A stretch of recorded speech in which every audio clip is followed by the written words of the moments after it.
So people will say things like, oh, like if somebody does this, that means that they're lying, or that means that they're dishonest. And the truth is, no. I think people, if they truly knew how much they were wrong about people, they would be shocked. Blake Eastman, psychologist and expert at reading other people's nonverbal cues, and the founder of the Nonverbal Group.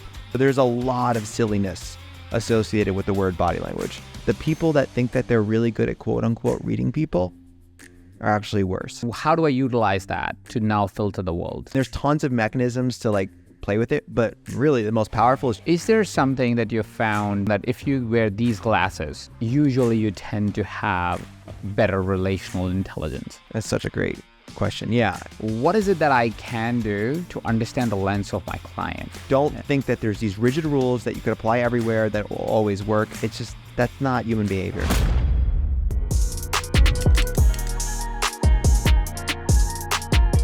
Briefly, you were talking right before we started the interview that you focus right now, one of your focus areas is to really understand how our body really communicates. Tell us more about it. What's the science behind it? Yeah, so basically I'm sort of the anti-body language person in a lot of ways. So there's just a lot of misconceptions around body language and advice that has been passed down that becomes part of people's standard. But the truth is you're sort of seeing your reality right now through all of your past social interactions. So everybody's viewing the world sort of differently.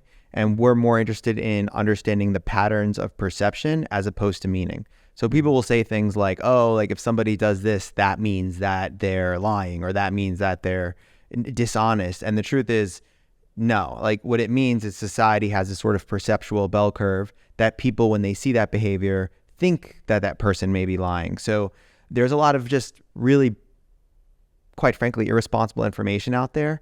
Because think about it, like if you hear some experts say that like, oh, when somebody lies, they touch their nose, and then all of a sudden you're at a dinner with someone and you're on a date and then they touch their nose, and oh my God, like they might be lying to me. Yeah. So, you know, how we understand the mechanisms of our perception and what we say around that is just so vital towards how we interact and connect with others. So tell me more, because there's a whole series, I used to love it. It's called Lie to Me. Do you know about that series? Yeah, the micro expressions that tell you. It was just entertaining. I don't necessarily follow any of it or know any of the body language stuff really myself, because I'm more a words person. I'm like, what are you saying? And I'm more curious about that. So you're saying that science is not really accurate. It's a perceptual science. Well, more so. Lie to Me is a show, which I know, but like it was based on it was based on Paul Ekman's work and a bunch of science that now is coming under a little bit more criticism, or there's conflicts amongst it. But yeah, I mean, it's a great show. Like it's a fun show, and the actor is just amazing. A great amazing. show, but like the fact that we are seeing some micro expression lie to you. Actually, I think Paul Ekman, who I think he consulted with the show, had a blog when it was out where he would discuss how like what's BS and what's not after every show. But like the fact that we can like identify a terrorist because of some movement in the corner of their lip, like that's just kind of silly. In the same way, you know, they do that with like Boston Legal and every single industry show. But like, yeah, if you look at human behavior on a spectrum, I would say that, you know, deception is probably one of the most difficult areas to sort of understand. And the reason why is like lying is not always this binary. It's multifaceted. It's a very rich thing. And what you do is you get a lot of people that have studied like maybe like a former FBI person or CIA person. They'll study that behavioral context over and over again. And they start to take things outside from there and they apply it to other areas and it doesn't apply. So like interrogating a suspect who you have a lot of information and a lot of context for, and you sort of know what you're looking for, and you're taking them down this interrogation process is 10,000 times different than if your husband or wife or a co-founder is lying to you. And people just create too much overlap, and it's not good. It's not a good thing. Yeah, I mean, you're speaking my language. One of my key things that I suggest people always do in their life is negotiate. And negotiation is often met with resistance, especially in the Western culture, because they almost go to, oh my God, that's such a complicated thing. If they've read Never Split the Difference and, you know, like whole FBI negotiation thing that you're talking about, like that's so advanced, so complex. So like, no, you don't have to know all of that crazy stuff. Negotiation is actually really easy if you make it contextual, like you're saying. And so I'm really happy you're saying it, because like, I don't know if it's just my opinion, but it seems like that actually the person who's studying this really hard also is kind of agreeing that, hey, listen, everything that you hear sometimes lacks the context where it needs application, or where it was applied and may not apply into your real life today. Yeah, there's just so much nuance in this world of communication, and I think it's taught as something that's like basic, or like, just walk in the room and just say 3 things. Like, humans are the most complex creatures, and there's so much complexity in an interaction, and so much stuff you're doing just passively. And yeah, I mean, the path to being more effective in a lot of ways is relaying more context. So like just negotiation, like the people that struggle in negotiation probably have some idea or concept of what a negotiation is, and that's what makes them a poor negotiator. When in reality, at the end, like one of my favorite quotes is like, if 2 people are like at a negotiation table, whoever wants it the most already lost. Yes. So like part of it is like diminishing, like this doesn't mean anything in my life, whether I get it, whether I don't, whether I close it doesn't matter. And that sort of energy or behavior is quite attractive. It's like the undertones of confidence and all those other things. So yeah, there's just and it's not that negotiations can be massively complex. They can, but for looking for some behavioral sign, or like showing up at a negotiation like this, like, please, like, stop. like this is not, like, the high confidence is like one of my biggest pet peeves. Yeah. It feels like you're going to debunk a lot of NLP stuff, a lot of all that stuff too, because it seems like they're also very standard and assumed to be specific. It's not debunking. It's so it's so hard for me, right? Because like, I agree with 80% of what some of these people say entirely, and then I strongly disagree with 20%. So what I don't like is when there is some sort of, we live in this culture right now that everybody needs evidence-based whatever. Right? They need to study, they need this, but they don't actually read the study. They don't actually see, and they base their arguments on a weak foundation. And what they should just say is like, in my experience, I have found that this one thing is really helpful.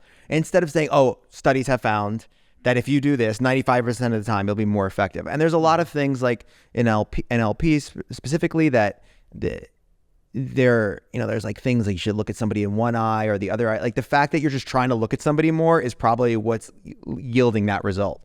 It's not so there's anytime human behavior, like if you really look at like psychology and sociology, the process of studying humans is so different than like the process of deconstructing what is in the metal at this table.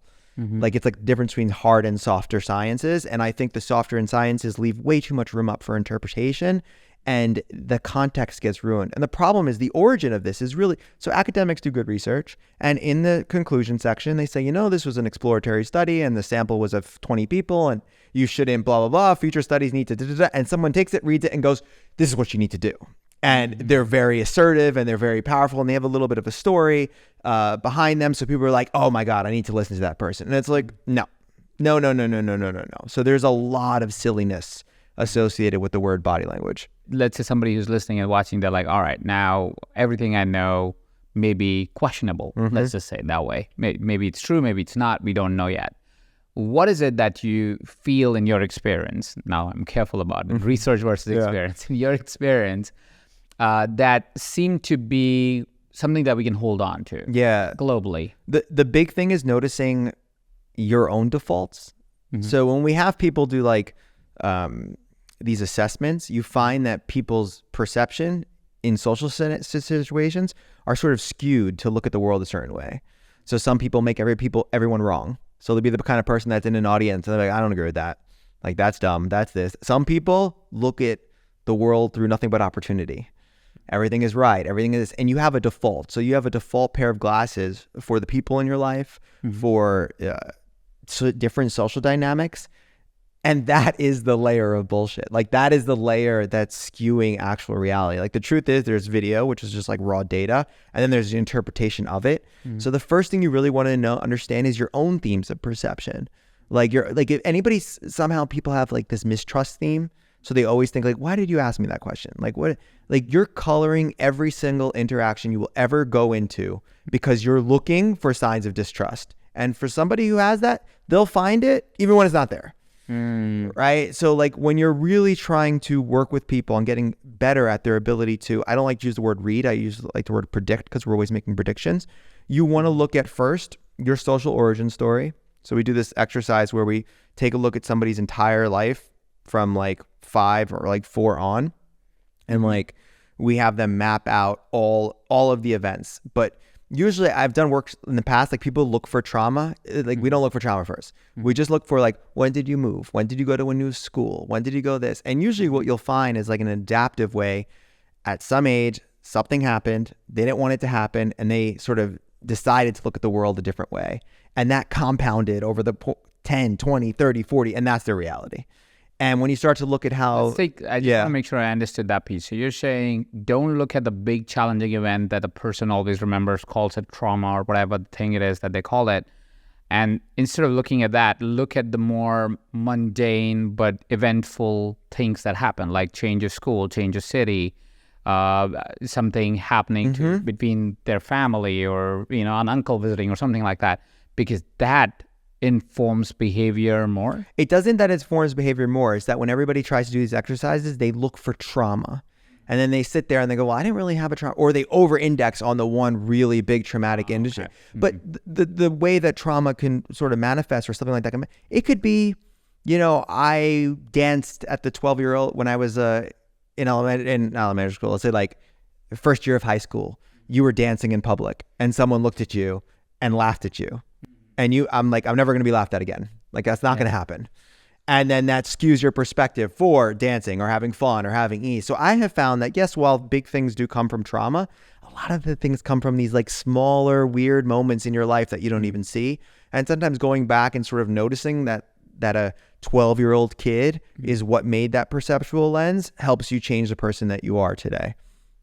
Beautiful. And I love that, because what you're sharing, or what I'm understanding of what you're sharing, is that you're saying you may over-index or over-emphasize the one big event and think that's all of you, versus no, that may be a dominant maybe behavior of yours or dominant way you look at the world, but there are 100 subtle behaviors that are impacted by much simpler everyday things that you may ignore just because you think, no, this one thing defines me, versus saying, no, there are 1,000 things that define you probably, or the way you look at the world. One is just more prominent or evident for you because it was, let's say, if there was a big trauma event or something that you clearly did viscerally remember, even if it wasn't a trauma event, or wouldn't be classified as a trauma event.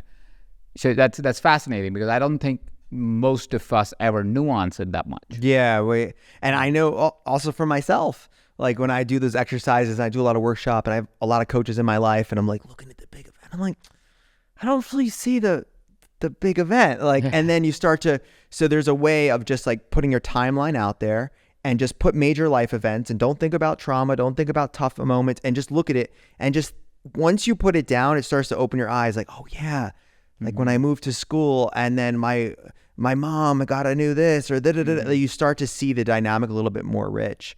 And then also this comes up with like, listen, we're predicting people based on our past experiences. Kind of interesting area of neuroscience or computational neuroscience. It covers a lot called predictive processing, which is really interesting. But basically, ever meet someone, just don't like them, just for whatever reason. Like they say something and you're just like, I just don't like this person. And there's a lot of people that will talk about like intuitive or feel-based or whatever. And it's like, that's fair. But you also might just not like the way that person is reacting facially to you in that moment. And you know nothing about this person, and you've never met them before, and you need to give them more of the benefit of the doubt to sort of understand, right? So I think people, if they truly knew how much they were wrong about people, they would be shocked. And in my experience, and I'll probably do a study on this in the next 2 to 3 years, but the people that think that they're really good at quote unquote reading people are actually worse.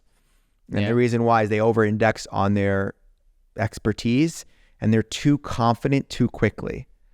And just like the labels that we use, I mean, we just got to be more responsible as a society. Like the way we use, the things you use to describe people in your life and the things that you say hold so much weight for other people's perception. So the amount of time I've seen people like, oh yeah, total narcissist. It's like, okay, you're not a clinician. Like, you don't understand the deep aspects of what narcissism even means. It's a label that's just thrown around in our society. But think about this. If I say to you, I'm my friend Jason, wonderful guy, best thing, bit of a narcissist though. It changes your whole perspective for that person's behavior. Yeah. And it's just so easy to manipulate people's perceptions that, like, we did this study in my office once. It's called the Creepy Cocktail Party. And we basically had a bunch of people come in a cocktail party, like cameras everywhere recording them without their knowledge. Well, with their knowledge, but the cool thing was there was a guy walking around with a big camera, but what they didn't realize is like all the cameras are everywhere else. And there was one guy like looked a little bit disheveled, a little bit socially awkward, high anxiety, all these things. So what I started doing is I started telling people, I said, listen, do you know who that is? And they're like, no, who is it? I was like, one of the most successful tech founders ever, guy's worth like $500 million, or maybe even $1 billion. I don't know. It's really successful, super, super genius. And I go, really? Yeah. And then I see how they interact with that person, and all they do is see super genius. In reality, he's just some kid that has a lot of anxiety. Yeah. And they were like, wow, we had such an interesting conversation. Yeah. It's like this halo effect that happens to, somebody has a lot of followers on Instagram and you hear them speak, and something that they said, your husband or wife said the same exact thing yesterday, but we view it differently. Wow, that's fascinating. So if we were to look at our life events and we go, okay, these are the 10, 20, 30, whatever number that comes to our mind, we try and identify our own biases or perceptions. How do I utilize that to now filter the world? So the first is awareness of just noticing wherever you're like, oh, I'm doing that thing again.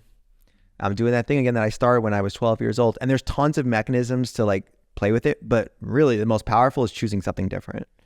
So my thing has always been, my wife calls me the Flaw Finder 5000. Those are my lenses. So Flaw Finder. Flaw Finder 5000, right? Okay. Like finding flaws in people. Uh-huh. So that was my way. I had a lot of social anxiety when I was a kid.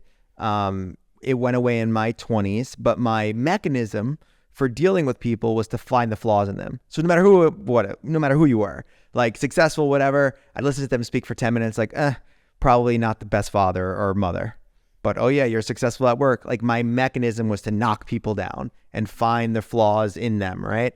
And I still do that today. There's still moments where I'm like, Blake, just stop. Just choose to find the beauty in this person. Choose to find where they're interesting, choose to find where they can add value and see them fundamentally different. But if you're not aware of those themes, you have no control over them. So first is awareness. And then there's so many other mechanisms. Like one of the fun ones is you give it a dumb voice. So you go like, oh my God, it's to sort of make it more silly and not really grounded in reality. But I also think what's more valuable or more important is the ones that you have for the people that are close to you. Like the way that you view your husband, wife, partner, co-founder, all that is through these like patterns of behavior. And sometimes it came from something that happened earlier on. Like, you ever hear somebody say something like, they're not really they're just not the best communicator. Really smart, but not the best communicator. And it's like, if you see them as not the best communicator, they can never grow into somebody who's the best communicator or more effective. So I think it's just about really looking at those thoughts first more than anything else and seeing where they come up. And the way we test for it is we show people videos that they have no context for and they have to predict or like guess what's going on. And you can see themes where they skew. So some skew negative, some skew positive, some are more balanced, but there's definitely a trend in your defaults on how you view people. So once you know your defaults and you go in and now you go, okay, I'm going to choose a different way of viewing the people. The reason for that is so your communication gets better, I would imagine, right? And ability to connect with people more than anything. So not even your communication, just like at the end of the day, I say we optimize for our objective function is to increase the amount of value you add to the world and extract from social interactions, right? But then most importantly, minimize the suffering. So a lot of people suffer with people. And I'm trying to reduce that unnecessary suffering. And a lot of that suffering comes from those glasses and that perception. 100% agree. So is there something that you found, maybe it's overgeneralized, but let's see where we get from it, is that where you found that if you wear these glasses, and by glasses I mean behaviors or the way to look at the world, that you go, when you do that, usually you tend to have better relational intelligence? That's such a great question. Yeah, I call it the glasses of connection. Oh, okay. So it's like looking for where you share similar aspects, looking for points that you connect. But there's a whole real deep skill set behind this. Like, so for example, I have a whole thing about introductions. Like people, it's such an interesting aspect of social dynamics when you introduce yourself to the world. So many people get that wrong. They just, well, we're in Austin, and in Austin, there's a lot of people that have like, the entrepreneurial structured intro. So it's like, I help 7-figure business owners do da da da da da da da. Yeah. Which is better than most, right? But like, if you meet somebody at a party, and they're like, so tell me, like, what do you do? And you're like, oh, I'm in finance. It doesn't make it easy to connect. Yeah, it's very hard. Right? Yeah. It's very hard. So your introduction sort of frames or shapes a lot of conversations, and small talk could be dramatically eliminated by just getting a better introduction, right? So it's like, oh, I'm in finance at Morgan Stanley, but right now I would consider myself to be a father because I have 2 kids at home that are going absolutely crazy. Like you have such this opportunity to share aspects of yourself and then get other people to latch on to make it easy. So it's like we want to have connection. We want to have these glasses of connection. We want to also have all these toolkits and ways of using language and behavior and all these things to just deeper that connection. And I feel like in our society, that skill set is kind of like bimodal distribution where some people have it and some people don't. And the people that don't, there's nothing wrong with them. They're amazing people. They just, for whatever reason, don't have these skill sets. And the more you sort of enrich that, the more you show that, the more empowerment they can have. So what I'm hearing is give more depth to your introduction, and people will find something to hold on to so they can keep talking about what they want to talk about. Give more context unilaterally, everywhere. Like, for example, if you have a face and you've been told that you look angry all the time or something like that, say that to people. Say, listen, I know I have this face that looks like I'm not angry. It's my face. Yeah. And just being able to create that context, because context is what creates the predictive quality. Yeah. So people think with like body language, this drives me nuts. Like some people will watch, I saw this one, I'm not going to say any names, but I saw this one person, it was a mother and father who just lost their son in Nashville. There was like this kid that went missing. And this body language guy is like being like, oh, you see how he looked down right there? It's an indication that he's hiding vulnerability and maybe lying. Like these people just lost their child. Like, how would anybody know how they react when that happens? It's a mixture of anxiety and fear and all these types of things. The truth is what's happening when you're reading someone or when you're looking at someone, you're looking at their behavior inside of an invisible world of context. So like right now, like me and you know, having done podcasts and having hosted podcasts, there's like this invisible nuance to like podcast recording, right? Like if all of a sudden I came into this room, sat on this chair and was just on my phone and turned to you and went, you ready? Yeah. And everybody would be like, what the hell is this guy? Right? Like I've had people do that. Exactly. But and no matter what, different reality. It gives you a different perception about them, about who they are as people, about us. So they may not be optimizing for connection, right? And there's so much value there. Like, me and him were talking about this. The production crew has set up this wonderful set, and I was like, oh, this is dialed in. They're using the cameras I like. Like this could be perfect for me. Like great. So there's connection and opportunity everywhere. And I think I always say this, that people want to be social, but they only want to be social with the people they want to be social with. So everybody wants to impress the person, but they're not like willing to talk to the Uber driver. They're not willing to talk to anyone in life to build and develop these skill sets.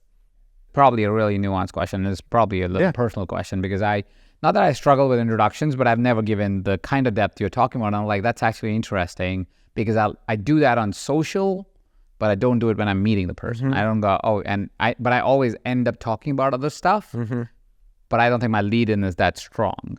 And I'm somebody, and my audience relates to this, I'm somebody who previously labeled himself as an introvert.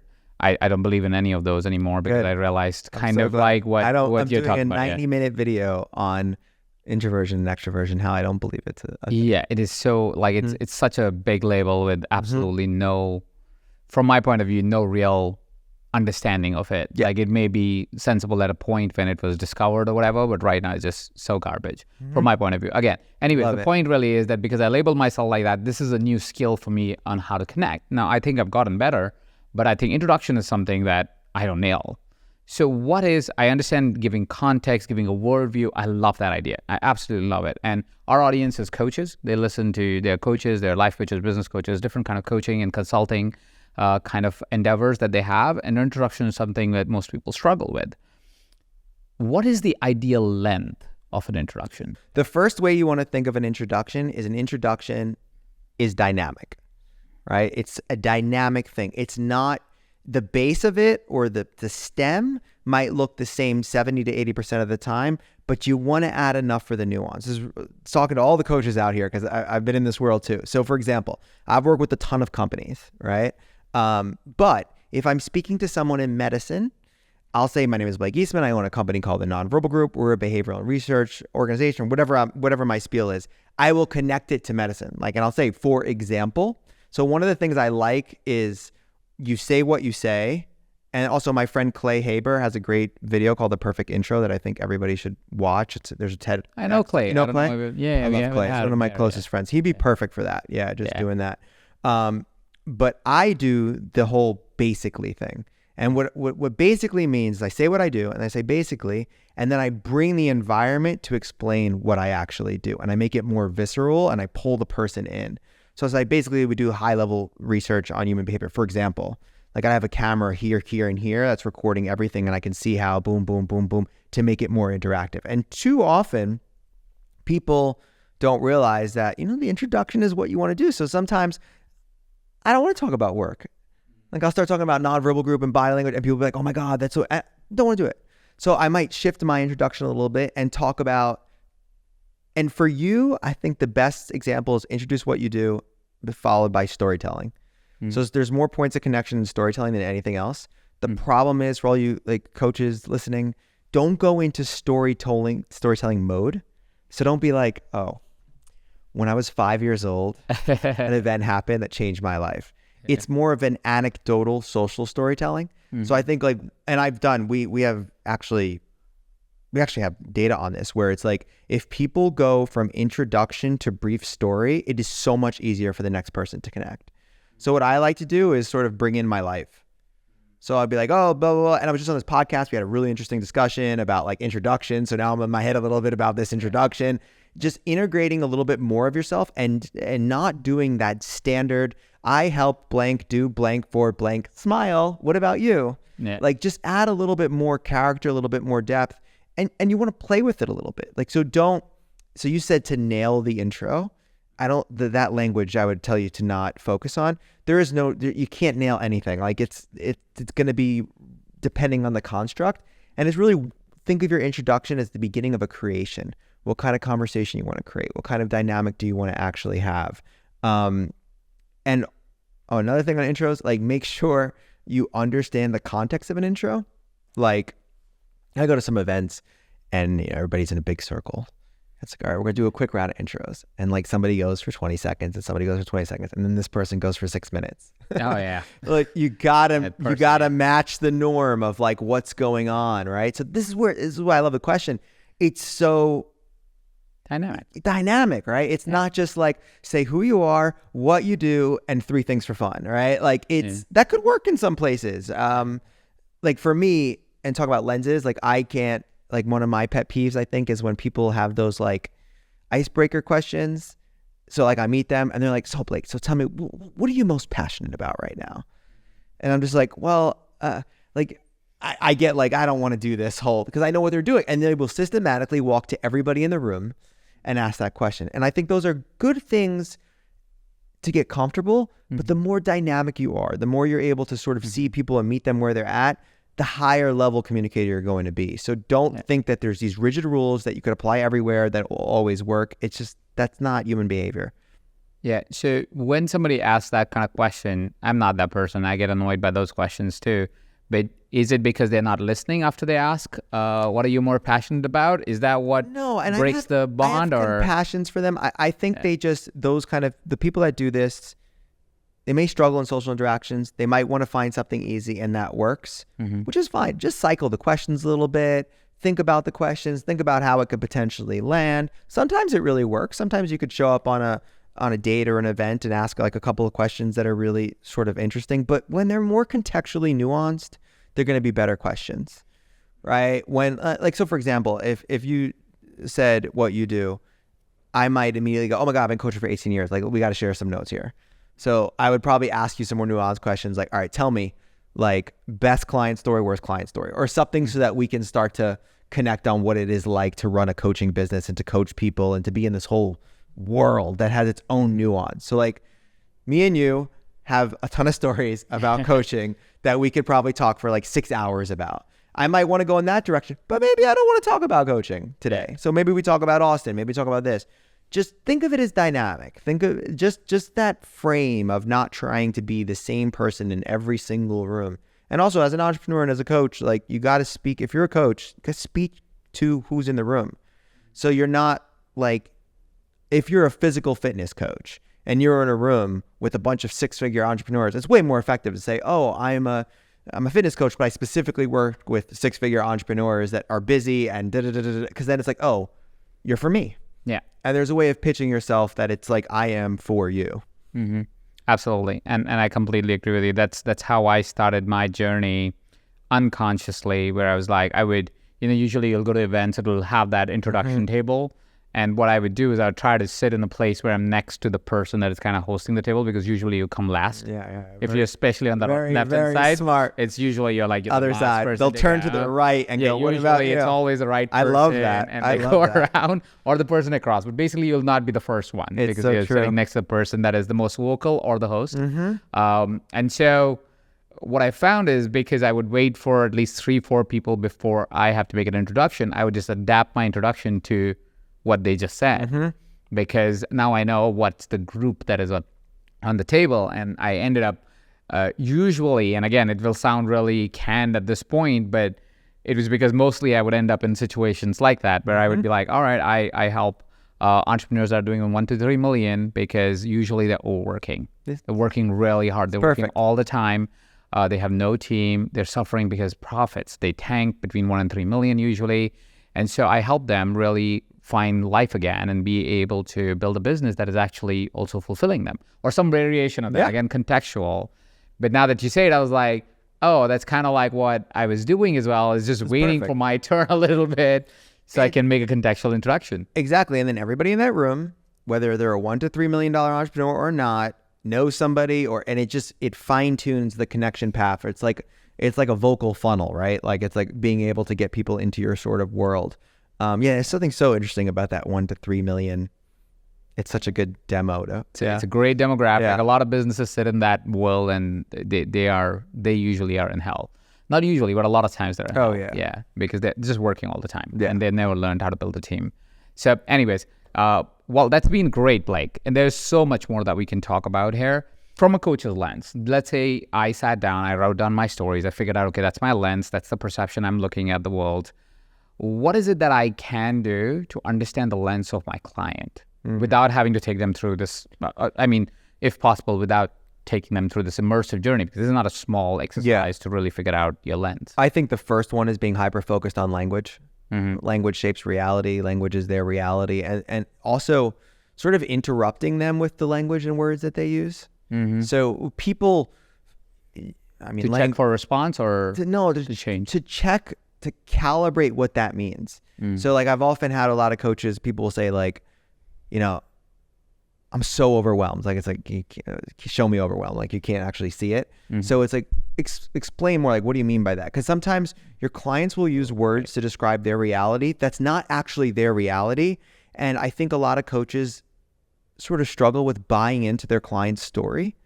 Like that'd be my advice to, like, you're supposed to take a stand for this person. And if they're like so stressed, so overwhelmed, I've seen people feed into that and be like, oh, I don't want to bother them because they said that they're so busy. And it's like, well, what is busy? Like, I'll say is like, listen, if you can't figure out a way to have a call with me every single week for even 15-minute check-in, like something's massively wrong and you need to like come to Austin and we need to work some stuff out, because that's not real. Like you can find 15 minutes. And I think understanding their language and then not buying into it and really getting the depth of what words they use and why to describe what reality is. I think that's a really important way of, higher level meta skill for coaches. Wonderful. Blake, there is so much more that we can dive into, and I think we'll love to do a follow-up episode maybe. But before for today, what would be the best way for our coaches to kind of get more insight in your work? How can they learn more about you? Is there a platform? Is there a book? Or anything that you've done? Book's coming, but best way is probably nonverbalgroup.com/newsletter. So newsletter every Monday goes out for the past like 4 years. It's my main way of connecting and interacting, and I'm going to be pretty active over the next, starting in a month, on like Instagram and YouTube and all the various social channels. And how do we find you on those social channels? Instagram.com/Blake_Eastman, and YouTube is Blake_Eastman. Yeah. Okay, perfect. And we'll link it up below on the video too, so that people can find you. Yeah. Cool. Well, thank you for taking the time. Thank you for having me. Great questions.